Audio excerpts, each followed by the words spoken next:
जो गुरु एक एक बेटा चिंता मत कर, राम का नाम है, अयोध्या में चला जाए, एक बार शहीद हो जा तो कल्याण कर देगा पूरा। अयोध्या में जाने से, शहीद होने से तुम्हारा जीवन नहीं चल सकता। राम नाम का मंत्र जाप करने से भी नहीं चल सकता। वही भक्ति है, वह भी जरूरी है। मैं तो नहीं करूंगा, जरूरी नहीं है। अचार भी बहुत जरूरी खाने के लिए, और दूसरी पानी भी जरूरी है, मगर भोजन का भोजन ही है। हलवा तो हलवा ही है, जीवन तो जीवन ही है। ये नहीं कि जीवन खाली रोटियां खाते रहे, हलवाई खाते रहे और पूरी पाक नहीं, और जीवन का आनंद नहीं रहेगा। सटरस भोजन होना चाहिए, जीवन में सब आनंद होना चाहिए। भक्ति भी होनी चाहिए, साधन भी होना चाहिए, ग्रस्त भी होना चाहिए, धन भी होना चाहिए, यश भी, पद भी, प्रभुता भी, सौंदर्य भी, सब कुछ।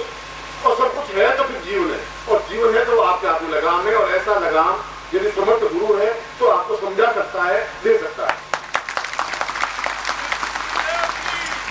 आप तो 40 साल की उम्र में मेरे अलावा भी कई हरिद्वार गए होंगे, मथुरा गए होंगे, काशी गए होंगे, और शिविरों में गए होंगे, कई जगह गए होंगे, मगर ऐसी तीखी बात आपको कहा ही नहीं होगा। कहा होगा बच्चे चिंता मत कर, सब ठीक हो जाएगा, भगवान का नाम है, भगवान सब देख रहा है, घबराने की जरूरत नहीं, एक दिन को ठीक जरूर हो जाएगा। ठीक होना ही होगा, बच्चे भूत से ढेर सी पुतला गंदम पुत्र, चाहे आप कर्जा करके मरे, अर्थी के सामने खड़ा होगा नहीं, बस अर्थी चली जाएगी, सागर जाएगा। उस प्यार के, उस सागर के माध्यम से बराबर जो रत रहे, जो बराबर देखता ही रहे, देखती रहे, वह रती है जो अपने प्यार को देखती रहे। एक तक भी आंख बंद नहीं हो, वो नहीं चाहते मेरी आंख बंद हो सबके। वो एक क्षण झपकना भी उसके लिए बड़ा कड़वा चीज होती है कि मैं अपना देखती ही रहूं, रत रहूं, वह रती। और जो अपने आप में संपूर्ण अंग के प्रत्येक रोम रोम से सौंदर्य युक्त हो, वो अनंग है। जो अपने सामने है तब भी, नहीं है सामने तब भी। क्या ऐसा सौंदर्य का पारवार हमें प्राप्त हो सकता है? हो सकता है, होता ही है। होगा या नहीं होगा मैं तो नहीं कह रहा हूं, होना चाहिए भी। जो हम चाहते हैं वैसा ही होगा, इसलिए तो हम साधना कर रहे हैं, इसलिए गुरु के पास बैठे हुए हैं, इसलिए चिंतन कर रहे हैं। मगर मैंने कल परिभाषा और आपको ये साधन तो सिखा दी, मगर उसके बावजूद भी आप जीवन में भयग्रस्त हैं, और भय तो पग पर है। इसलिए श्लोक में उसने कहा कि रूपम च यौवम, आपका यौवन है, आपका रूप है, आपका सौंदर्य है, सब कुछ बेकार हो जाता है यदि आपके मन में भय है। तो आप नहीं कर पाएंगे, आप कुछ कर भी नहीं पाएंगे। हरदम अफसर का भय कि सस्पेंड कर देंगे तो क्या करेंगे, भय। लड़की बाहर से निकलेगी, पापा आएंगे बहुत डांटेंगे, बाहर निकल। अब तुम बंद कर करके बाहर में निकल, क्योंकि ठीक नहीं है तो कर लो। अब लड़की सौंदर्य दिया आपने, क्या काम कर, तो पुणे में पड़ा, वो बेटी रखती है, बहुत सुंदर रखती है, बाप को बाहर में जाना, सड़क पर नहीं जाना। और बेचारा सही कह रहा है, बाहर जाए तो सैकड़ों लोग और उनसे सीटियां बजाएंगे और और भयग्रस्त, हर क्षण वो भी भयग्रस्त, बाप भी भयग्रस्त, माँ भी भयग्रस्त। पैसा है तो तकलीफ, गवर्नमेंट इनकम टैक्स की, सेल टैक्स की, सारा एक किसी समय एडेक्ट जम दूर आके खड़े हो जाएंगे तो प्रॉब्लम, नहीं है तो प्रॉब्लम। रूप है तो प्रॉब्लम, नहीं है तो प्रॉब्लम। क्या करेगा, क्योंकि पूरा जीवन ही भयग्रस्त हो गया है। क्या इस भय से निर्भय बनाया जा सकता है? क्या हम जीवन में जैसा चाहे निर्भीक शेर की तरह, और शेर कभी भयग्रस्त होता ही नहीं, इसलिए उसको बंगाल कहा गया। और बहुत, चाहे हाथी हो, चाहे चीता हो, चाहे और कोई हिंसक पशु भी हो, और शिकारी जा रहा हो तो चीता एकदम से मुड़ करके भाग जाएगा, हाथी भी एकदम से मुड़ करके भाग जाएगा, शेर मुड़ के नहीं भागेगा। वो शिकारी के ऊपर झपट्टा मार को उधर से निकल जाएगा, इसलिए उसको शेर कहा गया है। वो घबराएगा नहीं शिकारी से, जब भय से घबराए नहीं, वह अपने आप में पौरुष है, वह मैदान की है, वह ताकत।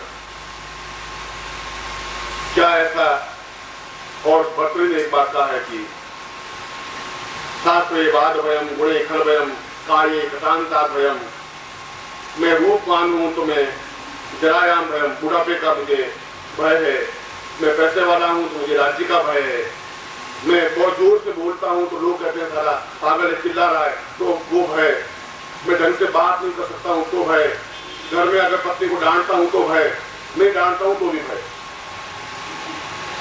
सर्वम वस्तु भयान्वितम मुगिंद्राम, सब कुछ भय से ही ग्रस्त है। वर्गाम नैवं भवं भयति, वर्गामुखी का ध्यान, चिंतन, प्रयोग और साधना निर्भय बनाने के लिए ही प्रयत्नशील है। वही एक साधना है, वही एक चिंतन है। या तो वैराग्य हो जाए आदमी, वैराग्य मेवा भयम, साधु सन्यासी लेगा बेटा, चलिए लोग हो जाए, और क्या अगर वो सन्यासी है तो। मगर वो सन्यासी आज से 60-70 साल पहले होते थे, अब ऐसे सन्यासी रहे नहीं। और यदि आपको मैं धनवान भी बनाने की क्रिया देता हूं, संपन्नता देता हूं, और अगर जीवन में भय है, जीवन में डर है, मृत्यु का डर है, यौवन का डर है, बुढ़ापे का डर है, जीवन में सुरक्षा का डर है, हम सड़क पर चले हर क्षण मौत तो 24 घंटे चलती रहती है, के रूप में, कार के रूप में और लोगों के रूप में। अब पंजाब देख रहे, कश्मीर देख रहे, तो जितना मौत का तांडव नृत्य हो रहा है उतना कभी जिंदगी में हुआ ही नहीं। हम उस बात की चिंता नहीं करें। हम तो ये कहें कि अगर हम साधनाएं करते हैं, साधना में संपन्नता प्राप्त करें, तो क्या जीवन में निर्भय होकर के जीवन व्यतीत हो सकता है? जो हमारा पड़ोसी हम पे लड़ाई झगड़ा कर रहा है, जो हमें मुकदमे चल रहे हैं, जो हमें अदम तनाव में रखा रहता है, हमारा प्रमोशन नहीं हो रहा है, हम कुछ कसमता के रह जाते हैं, हम कोर्ट में नहीं जा पा रहे हैं, हम उनको सामने खड़े चल करके बात नहीं कर पा रहे हैं, हम अपनी इच्छा व्यक्त नहीं कर पा रहे हैं, हम गुर्दे के यहाँ पहुंच नहीं पा रहे हैं, क्योंकि भय पैसा ही नहीं है। जीवन का प्रत्येक पद आपका भयग्रस्त है, प्रत्येक व्यक्ति का। और इस भय से मुक्ति पाने का यदि कोई रास्ता है तो ये सारी साधनाएं आपके लिए जरूरी है। यदि भय है तो ये साधना करने से होगा भी क्या? तो क्या लाभ हो पाएगा? कुछ प्राप्त भी हो जाएगा तो आप घर में पड़ा रहेगा। अगर आपके पास बहुत बीमारी का भय है, बीमार है आप और हलवा बना हुआ है तो आप खा नहीं पाएंगे, डायबिटीज हो जाएगी, वो भय है। अगर आपका गहना बना हुआ है तो आप पैर के तरफ निकल नहीं पाएंगे, वो भय है। लोग के पहले चरण में पहली पंक्ति में कहा है कि जो व्यक्ति भयग्रस्त है वह मुर्दा है, मगर एक उच्च कोटि का मुर्दा है। उच्च कोटि का मुर्दा यह है कि वो चलता फिरता मुर्दा है, बाकी तो सोने वाले मुर्दे हैं। वो सांस भी ले रहा है, मुर्दा है, चलता है। ये साधना के बड़े चमत्कार है और कहीं ऐसा चमत्कार नहीं मिल सकता। जो भयग्रस्त है वो मुर्दा है ही, और मुर्दा है और चल रहा है, मुर्दा है और सांस ले रहा है, और हर क्षण अपने आप में दबोच रहा है। नहीं, ऐसा नहीं करना चाहिए। ऐसा कहने से अक्सर गुस्से मान जाएगा और पत्नी से ऐसी कुछ बात नहीं करेगी। लड़की को भी ये बात क्यों कहे, क्या फायदा है, और पड़ोसी गला दे रहा है तो उनको कुछ बोलना नहीं चाहिए। ऐसा जीवन, उस श्लोक की पहली पंक्ति में कहा है कि जीवन अपने आप में व्यर्थ है, नगण्य है। उस व्यक्ति का एहसास करना चाहिए कि मेरा जीवन नहीं है। और दूसरी पंक्ति में यह कहा है कि ये नहीं है कि हम भयग्रस्त हों, कुछ करें नहीं, करें मगर निर्भय होकर के ऐसी साधना करें कि हरदम हमारे सामने एक सुदर्शन चक्र चारों तरफ घूमता ही रहे, हर क्षण। हर क्षण ऐसी बगलाम की देवी हमारे क्षण साथ में रहे, हर क्षण उसको देखते रहे, एहसास करते रहे। मैं जहां भी जाऊंगा, विदेशी रहूंगा, तो मुझे हरदम एक क्षण के लिए अगर मेरी बरफ झपकेगी तो देखूंगा कि मेरे साथ एक बगलाम की देवी चल रही है, हरदम सुरक्षित, हर क्षण अपने आप को मुझे सुरक्षा प्रदान करने वाली। इधर नहीं तुम्हें जाना है, आगे जाने पर इसमें तकलीफ हो जाएगी, इधर बढ़ जाना है, इधर मुड़ जाना है, तुम्हें भिलाई जाना नहीं है, जाना है या भोपाल उतरना है, नहीं उतरना है, हर क्षण वो साधना करेगी करेगी, क्योंकि मैंने बगलाम की साधना की है। और जब पहले मालूम होगा तो मैं अपने आप में कौन सी होकर सावधान होकर जाऊंगा।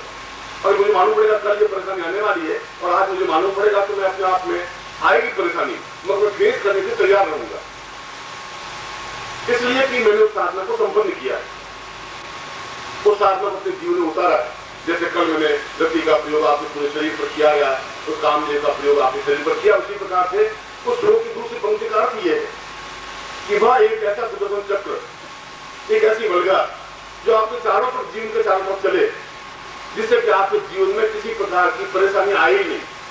जो परेशानी नहीं आएगी तो भय रहेगा ही नहीं। निर्भय जीवन तो अपने आप में एक आनंददायक जीवन है, वही जीवन की मस्ती है, एक प्रगति है, एक जीवन में संचरा के आंख में एक नूर है। ऐसा लगेगा कि जैसे इस आदमी की आंख में कुछ विशेषता है, खोखली आंख भी दिखेगी, सफेद आंख भी दिखेगी, एक गुलाबी झलक लगी हुई आंख दिखाई देगी आप। और तीसरी पंक्ति में कहा है कि तो जरूर नहीं है कि जीवन में ऐसा चिंतन, ऐसी साधना, ऐसा मंत्र, ऐसा प्रयोग प्राप्त हो ही, फिर भी उसको निरंतर उस रास्ते पर गतिशील होना चाहिए।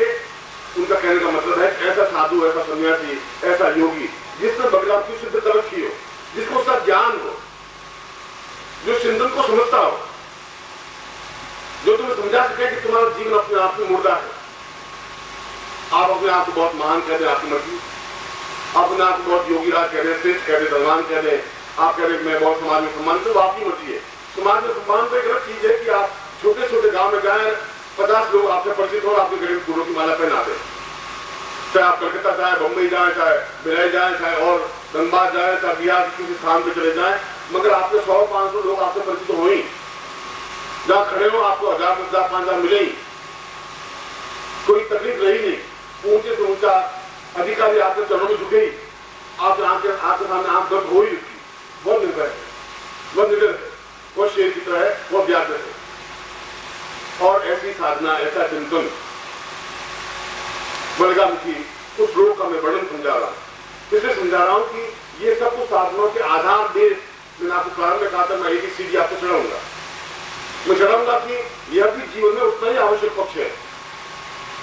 आपके हाथ बहुत जरूरी है, पर उससे भी ज्यादा महत्वपूर्ण आंख है। आंख आपके जीवन में जरूरी है।